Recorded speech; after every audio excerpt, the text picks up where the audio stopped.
This week's sermon for Friday night, January 10th, 2020, Vayechi, and he lived, and so shall we. This week's Torah portion is Vayechi, and he lived. As we come to the end of the book of Genesis, the beginning, Jacob is blessing his sons before he dies. He also adopts Joseph's sons, Ephraim and Manasseh, as his sons, as his heirs as well. It is interesting that the Torah invests, if not a whole portion, at least a couple of chapters, to talk about sons whose tribes have been lost to antiquity.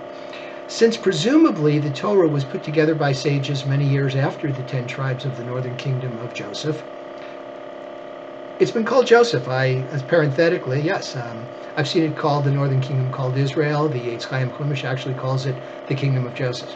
But anyway, after the 10 tribes of northern kingdom of Joseph were conquered and dispersed throughout the rest of the known world, does it really make sense to mention those blessings? Or does the fact that the Messianic era promises the return of the 10 tribes to the family of Kalal Yisrael demand acknowledgement? Parenthetically, by the way, there was some attention recently given to the return of alleged members of the tribe of Ephraim to Israel. Their validity could still be a work in progress. Some, however, accept their claims as fact and see this as the beginning of the Messianic era. Could it be that besides the obvious proclamation of the blessings for the sons, there is yet another message here for us spiritually?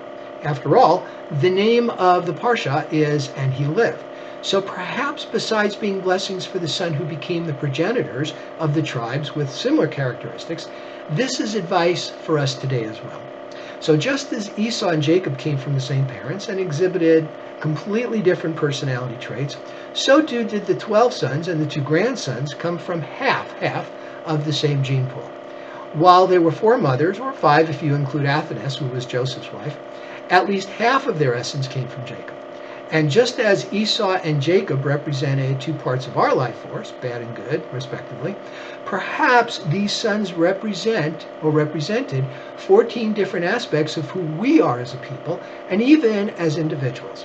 As the 10 tribes, 9.5 really, did not maintain the principles of Judaism and were thus lost, perhaps mention of these traits should serve as a warning to us today, as a list of how to behave.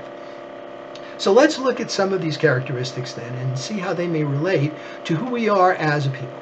Let's start with the tribes that survived: Judah, Levi, and Benjamin. Now, part of Benjamin's tribal area was in the south and adjacent to Judah's territory.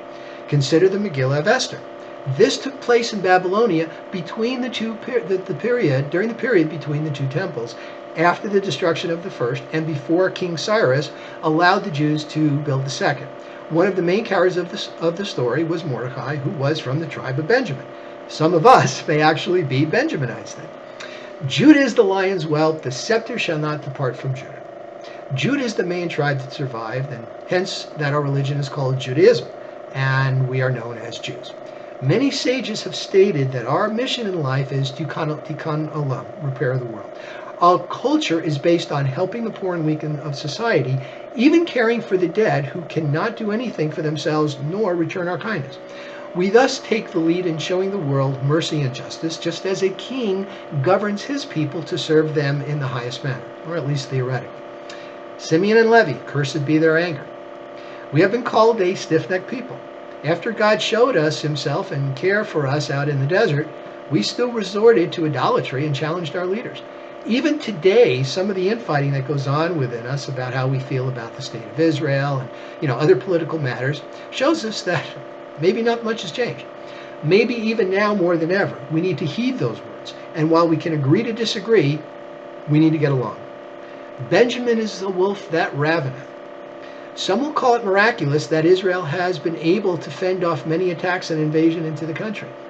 Similarly, we have survived 1,800 years of persecution that culminated in the wholesale slaughter of the Holocaust. And as anti-Semitism has increased in recent years, we are now called to action to take steps to defend ourselves from lobbying governments to learning self-defense. Consider the characteristics of some of the other tribes. Reuben, the excellency of power, unstable as water. Think before you act.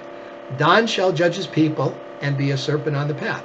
Defend yourself, yes, but don't attack without provocation. Gad, A troop shall troop upon him, but he shall troop upon their heel. As above, like Dan, be prepared.